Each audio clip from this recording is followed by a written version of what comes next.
ছোটো মাছ একবার এভাবে করে খেয়ে দেখুন কতটা টেস্টি হয়। তো আমি প্রথমে পেঁয়াজ কুচি, কাঁচামরিচ কুচি দিয়ে দিব, রসুন বাটা 2 চা চামচ, পরিমাণ মতো লবণ, হলুদ 1 চা চামচ, জিরা এবং ধনিয়া গুঁড়া 1 চা চামচ, মরিচের গুঁড়া 1/2 চা চামচ, পরিমাণ মতো তেল দিয়ে মশলাগুলো মেখে নিব। মাখানো হয়ে গেলে এখন এখানে দিয়ে দিব ছোট মাছ। আমি এখানে নিয়েছি সাগরের মোলা মাছগুলো। তো মাছগুলো এখন মেখে নেব মশলার সঙ্গে। এখন এখানে কেটে রাখা লাউ নিয়েছি, লাউগুলো একটু লম্বা লম্বা করে কেটে নিয়েছি, লাউগুলো মেখে নিব। তো এভাবে হাতে মেখে এখন এখানে দিয়ে দিব সামান্য পরিমাণে একটু পানি দিয়ে এখন রান্না করব।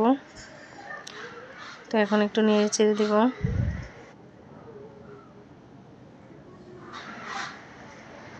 তো আমার রান্নাটা প্রায় শেষের দিকে, এখন দিয়ে দিব কিছুটা ধনিয়া পাতা কুচি